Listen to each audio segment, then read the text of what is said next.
Assalamualaikum warahmatullahi wabarakatuh.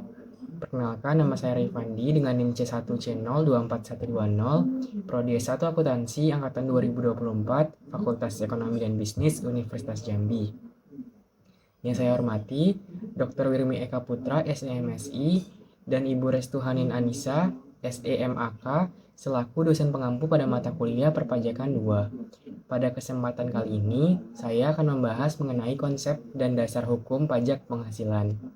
Sebagai langkah awal, kita perlu memahami definisi dasar mengenai pajak. Pajak adalah kontribusi wajib yang harus dibayarkan oleh setiap individu atau badan kepada negara. Kontribusi ini bersifat memaksa, yaitu diatur oleh undang-undang, sehingga wajib dilaksanakan tanpa ada paksaan dari pihak manapun. Yang menarik, pembayaran pajak ini tidak diberikan imbalan atau balasan secara langsung kepada pembayar pajak, melainkan digunakan sepenuhnya untuk kepentingan negara. Tujuannya adalah untuk sebesar-besarnya kemakmuran rakyat melalui berbagai program dan pembangunan yang dibiayai negara.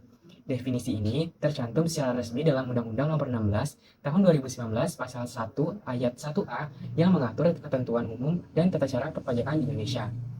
Memahami definisi pajak akan menjadi dasar yang penting sebelum kita melanjutkan pada pembahasan lebih lanjut tentang dasar hukum dan jenis-jenis pajak di negara kita. Nah, setelah memahami apa itu pajak, kita lanjutkan dengan membahas unsur-unsur pokok yang ada dalam pajak. Berikut ada 4 unsur penting beserta contohnya. Yang pertama adalah iuran dari rakyat kepada negara. Misalnya ketika seorang membayar pajak penghasilan dari gajinya setiap bulan, itu merupakan iuran wajib kepada negara. Yang kedua adalah pajak berdasarkan undang-undang.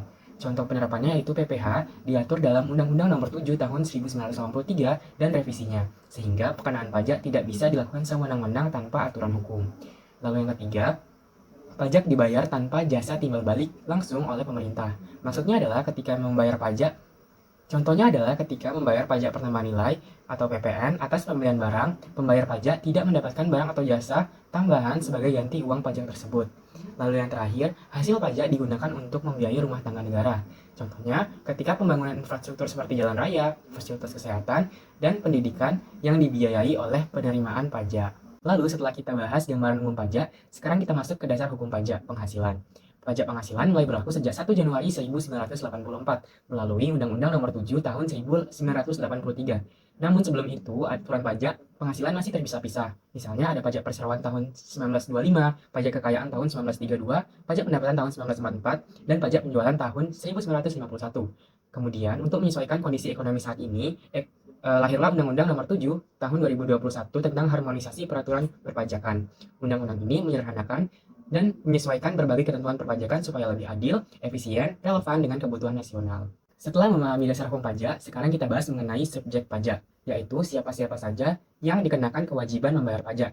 Yang pertama, ada subjek pajak orang pribadi. Ini mencakup setiap individu, baik warga negara Indonesia maupun orang asing yang tinggal di Indonesia untuk memperoleh penghasilan dari Indonesia. Misalnya, pegawai profesional atau orang yang menjalankan usaha sendiri. Lalu yang kedua, subjek pajak badan. Ini adalah sekumpulan orang dan atau modal yang merupakan satu kesatuan seperti perusahaan, koperasi, BUMN, yayasan, lembaga, bahkan organisasi internasional tertentu jika menerima penghasilan dari Indonesia. Yang ketiga, ada subjek pajak warisan yang belum terbagi. Maksudnya jika seseorang meninggal dunia, tapi harta peninggalannya masih menghasilkan penghasilan, misalnya berupa rumah kontrakan, deposito, atau usaha-usaha, maka harta itu dikenakan pajak sampai benar-benar dibagi kepada ahli warisnya. Dan yang terakhir adalah subjek pajak luar negeri. Mereka adalah orang-orang pribadi atau badan yang tidak tinggal atau berdiri di Indonesia, tetapi memperoleh penghasilan dari Indonesia. Contohnya orang asing yang bekerja sementara di Indonesia atau perusahaan luar negeri yang menerima royalti dari Indonesia. Setelah kita membahas siapa saja yang menjadi subjek pajak, sekarang kita bahas objek pajak penghasilan, yaitu penghasilan apa saja sih yang dikenai pajak.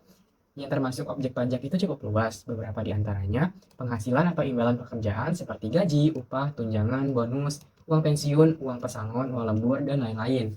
Lalu hadiah dan penghargaan, misalnya hadiah undian, hadiah lomba, penghargaan dari pekerjaan atau kegiatan tertentu, dan lain-lain. Lalu ada laba usaha, yaitu keuntungan dari kegiatan usaha atau perdagangan, baik skala kecil, menengah, maupun skala besar. Lalu ada dividen, iuran, royalti, atau imbalan atas penggunaan hak. Royalti di sini seperti royalti buku, lagu, film, paten, lisensi, dan lain-lain. Jadi intinya semua bentuk penghasilan baik dari pekerjaan, usaha, maupun hak atas kekayaan intelektual bisa menjadi objek pajak.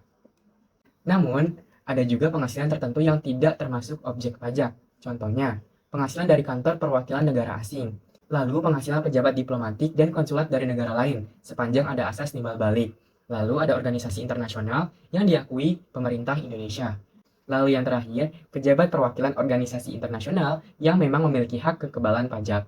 Nah, dari sini bisa kita simpulkan objek pajak adalah semua jenis penghasilan yang dikenakan pajak, kecuali beberapa yang dikecualikan karena ada alasan hubungan diplomatik atau perjanjian internasional atau pengecualian-pengecualian lainnya. Setelah kita tahu apa saja objek pajak penghasilan, sekarang kita bahas penghasilan tidak kena pajak atau sering disebut sebagai PTKP. PTKP adalah batas minimum penghasilan yang tidak dikenakan pajak. Artinya, kalau penghasilan kita masih di bawah jumlah PTKP, maka tidak akan dipotong pajak penghasilan. PTKP berlaku bagi wajib pajak orang pribadi.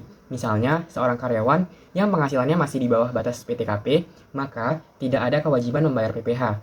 Tetapi kalau penghasilannya sudah di atas PTKP, maka baru dikenakan pajak sesuai aturan yang sudah ada dan yang sudah saya tampilkan pada slide ini ya. Sederhananya, PTKP ini berfungsi sebagai batas aman atau nilai bebas pajak bagi wajib pajak orang pribadi. Setelah tahu batas penghasilan yang tidak kena pajak, selanjutnya kita masuk ke tarif pajak penghasilan, yaitu berapa persen pajak yang harus dibayarkan berdasarkan besar penghasilan. Tarif pajak penghasilan di Indonesia menggunakan sistem tarif progresif atau berjenjang. Maksudnya, semakin tinggi penghasilan seseorang, maka semakin tinggi pula tarif pajak yang harus dikenakan.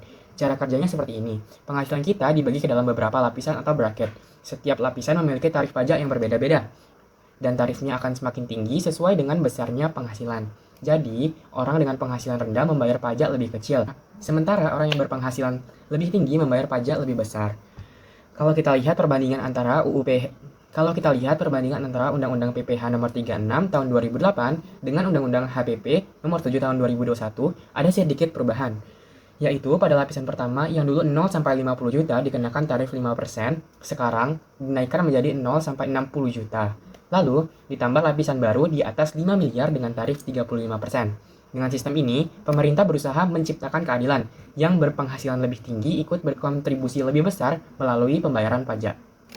Sekarang kita masuk ke contoh soal, supaya lebih jelas bagaimana cara menghitung pajak penghasilan. Seperti yang dapat dilihat pada soal yang sudah saya tampilkan, di sini Budi mempunyai penghasilan kena pajak sebesar 700 juta dalam setahun. Kita akan hitung pajaknya berdasarkan tarif progresif terbaru di UU HPP Nomor 7 Tahun 2021. Pada lapisan pertama, dari 0 sampai 60 juta, dikenakan tarif sebesar 5%. Jadi, 60 juta dikali 5% yaitu 3 juta. Pada lapisan kedua, dari 60 juta sampai 250 juta, dikenakan tarif 15%. Berarti selisihnya 250 juta dikurang 60 juta sama dengan 190 juta. Nah, itulah yang akan dikali dengan 15%, yang hasilnya adalah 28,5 juta. Lalu yang pada lapisan ketiga, dari 250 juta sampai 500 juta dikenakan tarif 25%. Selisihnya seperti tadi, yaitu 500 juta dikurang 250 juta sama dengan 250 juta. Hasil tersebut dikali dengan 25%, yang hasilnya adalah 62,5 juta. Dan lapisan keempat, dari 500 juta sampai 700 juta dikenakan tarif 30%. Selisihnya masih sama seperti tadi, dengan 700 juta dikurang 500 juta sama dengan 200 juta.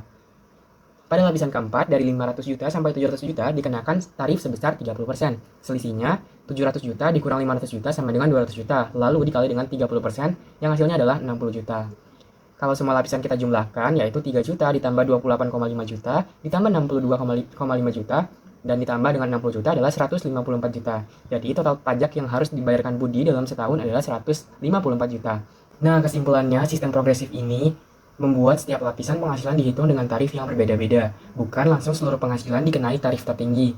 Dengan begitu, semakin tinggi penghasilan, semakin besar pula pajak yang dibayar, tetapi tetap dihitung secara bertahap dan adil. Baik, sekian presentasi dari saya. Mohon maaf apabila ada kesalahan kata ataupun pemaparan materi yang kurang jelas. Saya akhiri. Wabillahi taufiq wal hidayah. Wassalamualaikum warahmatullahi wabarakatuh.